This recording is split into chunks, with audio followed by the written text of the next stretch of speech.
Turn on your television to any paranormal TV show, or go over to YouTube and watch any of the literally thousands of paranormal channels there, and you'll see a common thread. They're being filmed in night vision. Why? Because the vast majority of paranormal investigations happen at night. Why is it mostly done in this manner? Well, there are a couple of reasons for that.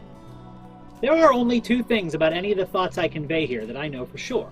First, I'm probably not right. Second, I'm probably not wrong either. In other words, there's plenty of room for differences of opinion and constructive debate. This is my view on why we do it this way. I cannot speak for the other 10,000 paranormal groups out there. First of all, paranormal activity happens 24 hours a day, 7 days a week. Spiritual energy does not rest, nor require sleep. There are a lot of stories and legends related to the witching hour between 3 a.m. and 4 a.m. This taboo of being active in that time period dates back to the 1500s, when the Catholic Church deemed this time span as evil and forbade activities during it. The reason being that they believed Christ to have been crucified at 3 p.m., and this was the inverse time of that. The term was not actually recorded until the late 1700s and has since gained an even more sinister reputation for demonic entities and negative spirits. It's also said that this is the time when the veil between the living and the dead is at its thinnest. And while many investigators seem to report more activity at 3 a.m., we've never seen anything to conclude either way if the energy peaks during this time or not. There have been theories put forth as to why many people wake up between 3 and 4 a.m. with a deep sense of foreboding and dread. One of the most prevalent ideas states that given the average time most people fall asleep, your body is in its deepest sleep during those hours. So if you wake up for any reason, you'll be coming back to consciousness from a deeper sleep, making you feel more disoriented than you would at any other time of the night. There's also the mystical effects that get attached to the full moon.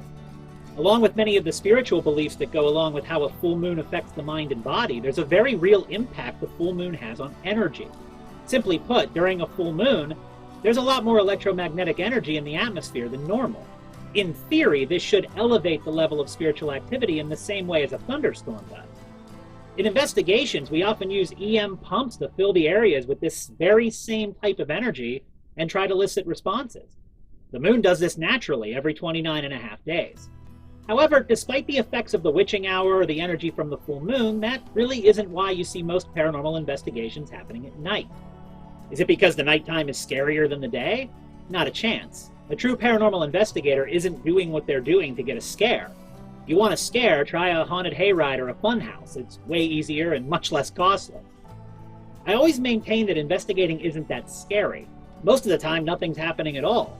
That's why the TV shows can take a 10-hour investigation and pare it down to 42 minutes. For us, that downtime is exhilarating, waiting for things to happen, but most people would likely be bored by it. I do want to point out that we do most of our paranormal events at night for that added atmosphere. You see, when people come to a ghost hunt event, they often want to feel that sense of fear and anxiety, to feel inside the moments that they see on television or online and have a good time doing it. And that's perfectly fine. A ghost hunt and a paranormal investigation are two very different things and must be done differently.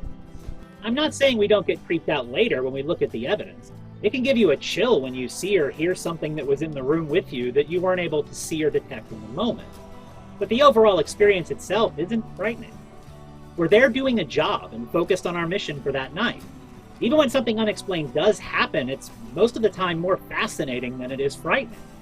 Frankly, if we did during the day, there'd be a lot fewer incidents of tripping, falling, and bumping into things. We'd also get a lot more sleep. So why don't we just do that? Well, there's a very practical reason. We are what you would probably call a scientific-based paranormal group of investigators. If you want to know why that title is problematic, check out the last video in this series. However, terms aside, that means we are solely equipment-based. We do not rely on a medium or a psychic. We don't have one. Or any kind of spiritual items or tools for our investigations. We don't do rituals or conduct seances. It's all cameras, recorders, and other equipment designed to detect spiritual energy or communicate with the beyond. The cameras that we use can see regular images, but they're also modified to see in infrared, ultraviolet, or even both. Our minds and our eyes cannot see into these other spectrums, so we need the cameras to see into them for us. That's why most of the investigation videos you see are either in black and white or have a purplish hue. It's so the cameras can see into the spectrums where spiritual energy tends to reside. It can do this during the day or night, but it's so much easier to ascertain what you're seeing on the camera at night. You see, the world is a much brighter place during the day, thanks to the sun. The sun is the giver of life and the ruiner of evidence. Think about what your living room looks like during the day. There's light from the sun, whose position constantly changes as the day goes on. That light causes reflections off the glass in your windows, every tabletop in your house, and every single car that drives by, not to mention shadows from the clouds, trees, and everything else out there. Visual paranormal phenomena are usually quick, faint, and ever-changing, just like all those reflections and shadows. It makes evidence review a complete nightmare. But remove the element of the sun, and most of that goes away. The less ambient light around your investigation, the less you're going to have to debunk due to potential outside interference. The world is also a much quieter place at night. The cameras and recorders we use are extremely sensitive, and they pick up everything around them. At night, there are fewer cars driving by, fewer neighbors mowing their lawns, and fewer phones ringing, etc., etc. The quieter the atmosphere around your investigation, the less contamination you're going to have from noise pollution. EVPs are generally very quiet, and removing this contamination makes the review process so much easier and accurate. On top of those reasons, any business you investigate will certainly want you to conduct it after they're closed and their customers are out of the way. So, in a field of mysticism and spiritualism, the reason we investigate at night is actually a practical one. Everything works better for us in the dark, from equipment being able to function at its best to the location being free from light and noise pollution. As it turns out, even though the paranormal is happening around us all the time that you choose to investigate it can make a huge difference in what you're able to capture. One might say that difference is night and day.